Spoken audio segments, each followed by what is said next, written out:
Là, on attaque du lourd. Quand on pense aux héros phares de Nintendo, on pense trop vite à Mario ou à Link. Et pourtant, la série Metroid a également su s'adapter à presque tous les gros supports de Nintendo sans jamais décevoir les fans.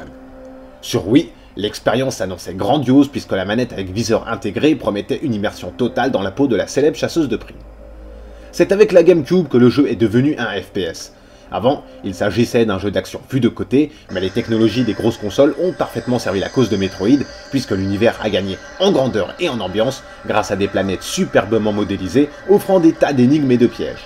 Parce que dans Metroid, c'est votre cerveau qui va surtout cogiter. Le gros du jeu se concentre sur l'observation de l'environnement et l'actionnement de mécanismes. Il y a bien évidemment beaucoup de combats contre les pirates de l'espace et quelques affrontements dantesques contre des boss aux proportions inquiétantes. Il est difficile de parler de l'histoire de ce jeu en l'espace d'une courte vidéo. Cet épisode se place dans une chronologie qu'on souhaite ne jamais voir s'arrêter, tellement la qualité et l'inventivité nous scotchent à chaque fois. Pour faire simple, 4 chasseurs de primes sont dépêchés sur une planète pour stopper l'invasion imminente de ce qui se fait de pire dans la galaxie. Après ce point de départ classique, c'est toute une série de rebondissements et de moments de bravoure homériques qui attendent le joueur. L'âme damnée de Samus est bien évidemment de retour, et elle va même réussir à la corrompre grâce au terrible Phazon. Cette substance vous permettra à l'espace de quelques secondes de décupler vos forces, mais le retour de manivelle sera très violent si vous ne prêtez pas suffisamment d'attention à votre barre de vie. Contrairement aux autres épisodes, Samus acquiert très vite dans le jeu la plupart de ses pouvoirs, et vous pourrez pleinement profiter des capacités offertes par le capteur de mouvement de la manette pour ouvrir des portes, actionner des leviers ou détruire le bouclier de vos adversaires. Les commandes ne sont pas évidentes au début, mais 3 réglages différents sont proposés. Une fois qu'on s'est bien habitué au système de visée, diriger Samus dans les dédales de couloirs devient un jeu d'enfant.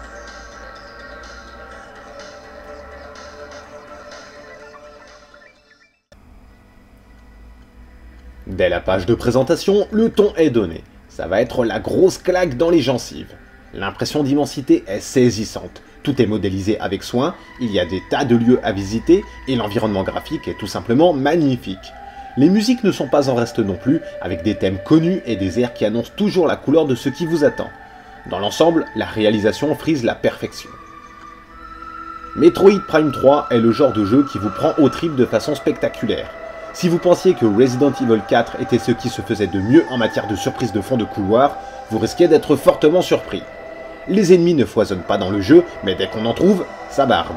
Vous disposez d'un arsenal complet pour vous en débarrasser, et vous pouvez même à certains moments appeler votre vaisseau à la rescousse.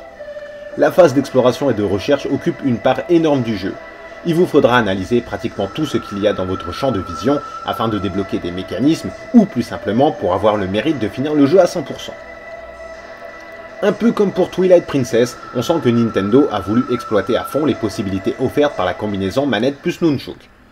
Après s'être fait la main avec tous les gadgets à votre disposition, vous découvrirez les joies liées à l'utilisation du grappin et la manipulation des leviers ou l'entrée de code sur le panneau de commande de votre vaisseau n'aura plus aucun secret pour vous.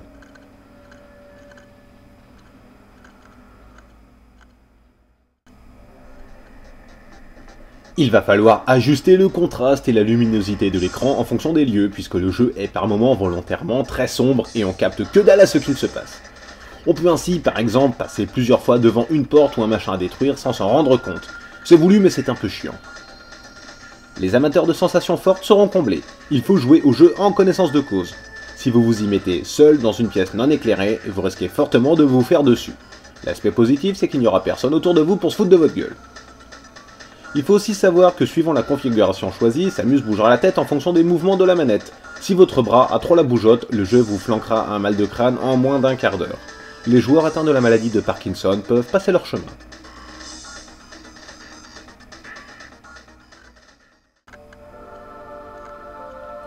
Vu le niveau de perfection atteint par Metroid Prime 3, on peut être partagé entre deux avis. Le premier est bien évidemment de se dire que la Wii est une console qui offre des sensations uniques et qui n'a pas fini de nous surprendre. Le second avis est beaucoup plus contrasté. En effet, quand on voit la qualité de cette merveille, on se demande pourquoi la machine ne propose pas plus de jeux de ce niveau. Pourquoi il n'y en aurait que pour les jeux gnangnang comme Wii Play ou pour les foirages comme Red Steel. Dans l'état actuel, on a l'impression que seul Nintendo sait correctement exploiter la machine. Mais pour en revenir à Metroid Prime 3, si vous aimez les FPS dans lesquels la réflexion côtoie l'action et les combats, vous pouvez foncer tête baissée sur cette incontestable réussite. Les chances que vous soyez déçu sont très faibles.